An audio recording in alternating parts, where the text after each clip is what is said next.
श्री स्वामी समर्थ। तर आपली आजची रेसिपी आंबील आहे बघा, आणि मस्त पण झाली ही। आणि उन्हाळ्यात खरं तर ही आंबील रोज किंवा एक दिवसाला तर निदान किंमत प्यावी बघा। तर तुम्ही उन्हात आल्यानंतर काय करता, कोल्ड्रिंक्स प्या, कुठं आईस्क्रीम का असं करता, त्यापेक्षा हे एकदम छान आणि पाचक असं आहे।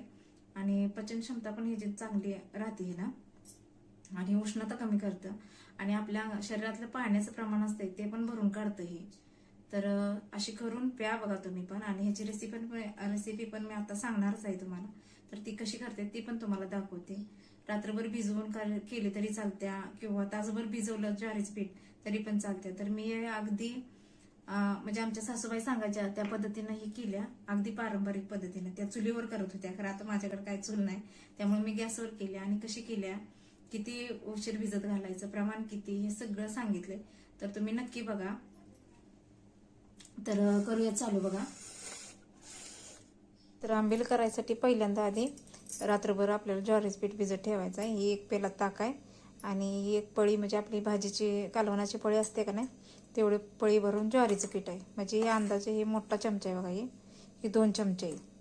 आणि ही ताक आता ह्यात घालून आपण भिजत घालूया ही रात्रभर भिजून द्यायचं ही ताक। तर बघा हे असं भिजत घालून ठेवायचं, आणि हे रात्रभर ठेवूया आता, आणि सकाळी उठून करूया बघा आंबील मस्त अशी।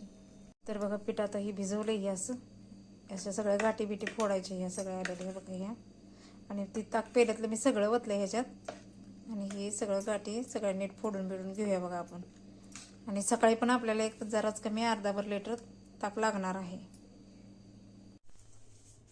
तर हे आपलं आंबीलच पीठ भिजलंय बघा, रात्रभर भिजत ठेवलं होतं हे। आणि आता त्यासाठी लागणार साहित्य आपल्याला काय काय लागणार बघा।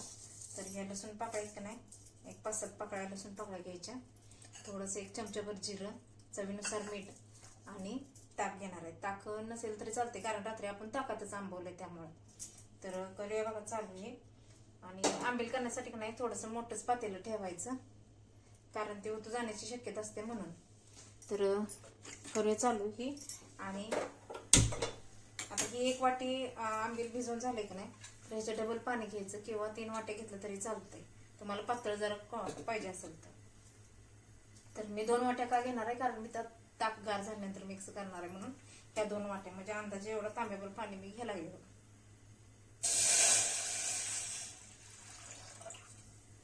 एक तांब्याही उकळून द्यायचं चांगला। आता हे होते तोपर्यंत मी लसूण सोलून घेते।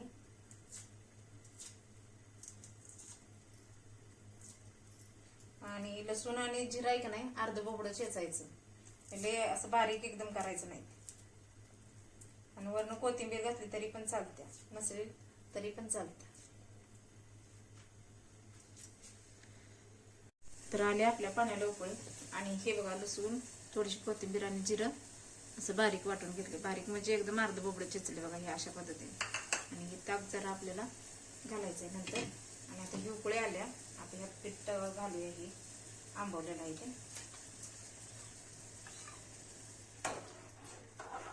तर बघा हे उतू जाण्याची शक्यता असते, म्हणून जरा मोठं पातेलं घेतलं।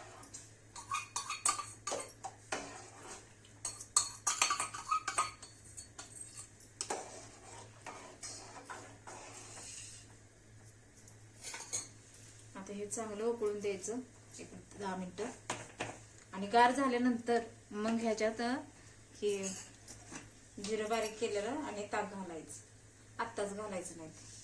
तर आता मी यात चवीनुसार मीठ घालायला लावल्या।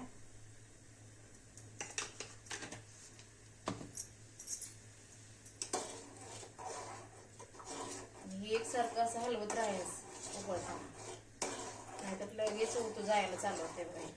मध्यम गॅसवर एक 10 मिनिटं उकळून द्यायचं चांगलं। तर बघा ही अशी क्वांटिटी होती याची,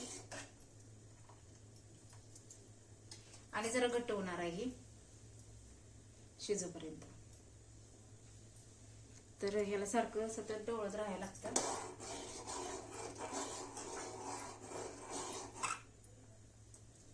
आणि हे उकळून झालं का एक अर्धा तास तरी गार होण्यासाठी ठेवायचं। आणि अर्ध्या तासानंतर मग यात लसूण, जिरं आणि ही कोथिंबीर बारीक केलेली, ताक ते मिक्स करून ठेवायचं। तर हे करताना का नाही आपण रात्री आता भिजत घातले तर सकाळी करून ठेवायचं, आणि दुपारी पिण्यासाठी एकदम असं म्हणजे गार छान लागतं. तुम्ही एखादं तुमच्यात गाडगं वगैरे असलं का नाही त्यात वतून ठेवलं तरी चालतंय, नाही तर मग फ्रीजमध्ये ठेवा. तर इथं बऱ्यापैकी झालंय गार बघा. आता आपण लसूण टाकूया ह्याच्यात. थोडं कोमट झालंय. कोमट चालतं थोडंही. आणि आता हे ताक घातलंय.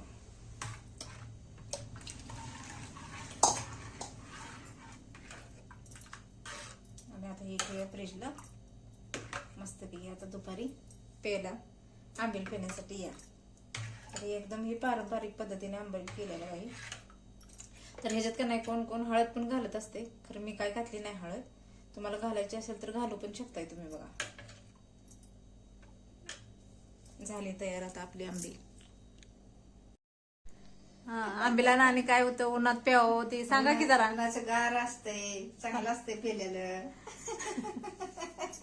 तर या आमच्या थोरल्या जाऊबाई. तर मस्त अशी झाली आंबील आपली, एकदम छान. आमच्या जाऊबाईंना पण सांगा म्हटलेलं माहिती जरा, कारण त्यांनी काय थोडीच सांगितली, बाकीचं काय त्या बोलण्यात झालं. त्या मस्तच झाले. मग गेल्या त्या